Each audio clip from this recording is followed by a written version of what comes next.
আসসালামু আলাইকুম রহমতুল্লাহ। প্রিয় শিক্ষার্থী, আজকে আমরা বাংলা ব্যাকরণের খুবই একটি গুরুত্বপূর্ণ বিষয় সম্পর্কে জানব, সেটা হলো সমাস। কথিত আছে সমাস শিখতে লাগে ৬ মাস। আসলে প্রচেষ্টা চালালে কোনো কিছুই কঠিন নয়। আজকে আমরা যেভাবে ক্লাস নেব, ক্লাসটা যদি আপনারা মনোযোগ সহকারে শোনেন এবং দেখেন, তাহলে সহজেই সমাসকে আয়ত্ত করতে পারবেন। তো চলুন আমরা প্রাথমিক পর্যায়ে বোর্ডে চলে যাই এবং আজকে আমরা যে বিষয়গুলো জানব তা হলো সমাসের সংজ্ঞা, সমাসের গঠন রীতি এবং সমাস চেনার উপায়। সমাসের সংজ্ঞা। সমাস শব্দের অর্থ হলো সংক্ষেপণ, একাধিক পদের এক পদীকরণ। বাংলা ব্যাকরণের বেশ কয়েকটি বিষয় রয়েছে যা একাধিক পদকে এক পদীকরণ করে সহজীকরণ করা হয়, যেমন এক কথায় প্রকাশ, সন্ধি, সমাস, বাক্য সংক্ষেপণ ইত্যাদি। তো চলুন আমরা জানি, তাহলে সমাস শব্দের অর্থ হলো সংক্ষেপণ, একাধিক পদের এক পদীকরণ। আমরা সমাসের সংজ্ঞা জানলাম। এখানে সমাস হচ্ছে দুটি পদের মিলন, আর সন্ধির ক্ষেত্রে দুটি ধ্বনির মিলন। দুটি ধ্বনি পাশাপাশি যোগ হয় আর সমাসে একাধিক পদ একত্রিত হয়।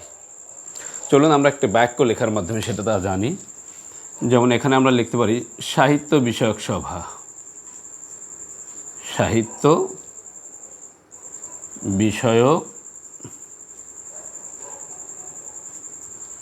সভা, সাহিত্য সভা, সাহিত্য বিষয়ক সভা সমান সমান আমরা কি লিখতে পারি? সাহিত্য সভা।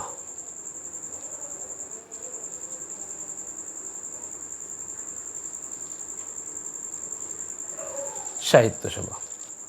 দেখুন, এই বাক্যটা থেকে আমরা এই বাক্যটা পেলাম, এই শব্দটা পেলাম। সাহিত্য বিষয়ক সভা থেকে আমরা পেলাম কি? সাহিত্য সভা। এই পুরা বাক্যটিকে বলা হয় সমাস বাক্য। কি বলা হয়? সমাস বাক্য বা ব্যাস বাক্য। আমরা বলে থাকি যে পুরা বাক্যটাকে বলা হচ্ছে ব্যাস বাক্য। তাহলে আমরা পুরা বাক্যটাকে মার্ক করে নিই। পুরো বাক্যটাকে বলা হচ্ছে ব্যাস বাক্য। ব্যাস বাক্য। তাহলে দেখেন, ব্যাস বাক্যের অন্তর্গত বেশ কয়েকটা পদ রয়েছে। পদ কি জিনিস? এগুলো কিন্তু প্রত্যেকটা শব্দ, কিন্তু এরা বাক্যে ব্যবহৃত হওয়ার কারণে এদেরকে বলা হচ্ছে পদ। যখন স্বাধীনভাবে তারা ব্যবহার হবে, যেমন সাহিত্যটা শব্দ, কিন্তু বাক্যে আসার কারণে তাকে বলা হচ্ছে পদ। তাহলে ব্যাস বাক্যের অন্তর্গত এখানে 3টা পদ রয়েছে। 3টা পদ দ্বারাই কিন্তু ব্যাস বাক্য গঠন হয়েছে। তাহলে ব্যাস বাক্যের অন্তর্গত যে পদগুলো রয়েছে, সে পদগুলোকে বলা হয় কি? প্রত্যেকটাকে আলাদাভাবে বলা হচ্ছে একসাথে কি? সমস্যমান পদ। সমস্যমান পদ। ঠিক আছে? দেখুন, এই ব্যাস বাক্যের অন্তর্গত পদগুলোকে বলা হচ্ছে সমস্যমান পদ।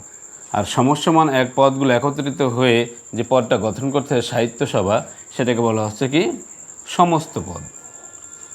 সমস্ত পদ।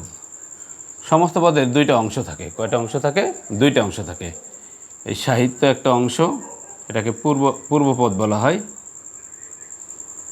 আর এরপরে রয়েছে কি? সভা, এটাকে বলা হচ্ছে পরপদ।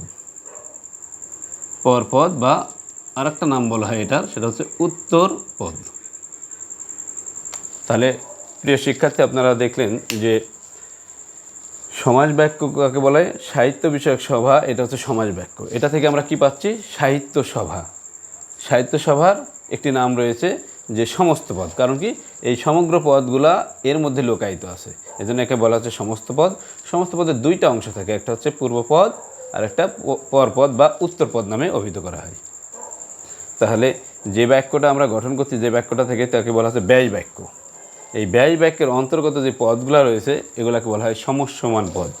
তাহলে আমরা বলতে পারি যে সমস্ত পদ কাকে বলে?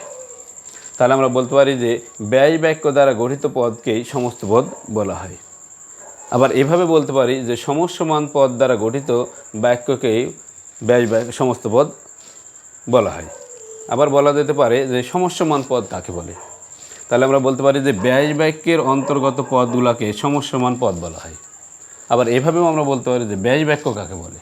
আমরা বলতে পারি যে সমস্যমান পদগুলো দ্বারা গঠিত বাক্যকেই ব্যাস বাক্য বলা হয়। তাহলে এই মৌলিক বিষয়টা যদি মনে রাখেন, তাহলে আমরা সমাসের গঠন সম্পর্কে ভালোভাবে বুঝতে পারবো যে আসলে কোনটা সমস্যমান পদ, কোনটা ব্যয় বাক্য, কোনটা সমস্ত পদ, কোনটা পূর্বপদ, আর কোনটা পরপদ বা উত্তরপদ। তো আসুন আমাদের সংজ্ঞা সম্পর্কে আমরা জেনেছি যে সমাস কাকে বলে। সমাস শব্দের অর্থ সংক্ষেপণ বা একাধিক পদের একপদীকরণ, কারণ একের অধিক পদকে একত্রিত করা হয়। এটা কেন করা হয়? শ্রুতি মধুরতার কারণে, সময় সংক্ষেপের কারণে, সহজ সাবলীলভাবে প্রকাশের কারণে। এরপর আমরা জানলাম কি সমাসের গঠন রীতি, যে সমাসটা কীভাবে গঠিত হয়। আবারও আমরা একটু বলে নিই যে ব্যয় বাক্য থাকে একটা, ব্যয় বাক্যের অন্তর্গত পদ থাকে। ব্যয় বাক্যের অন্তর্গত পদগুলোকে সমসমান পদ বলা হয়, সমসমান পদ বলা হচ্ছে। আর এটা দ্বারা গঠিত হচ্ছে কি সমস্ত পদ গঠিত হচ্ছে। সমস্ত পদ কি বলা হচ্ছে কি দুইটা অংশ রয়েছে সমস্ত পদের, একটা হচ্ছে পূর্বপদ আর একটা পরপদ বা উত্তরপদ। এরপর আমরা জানার চেষ্টা করব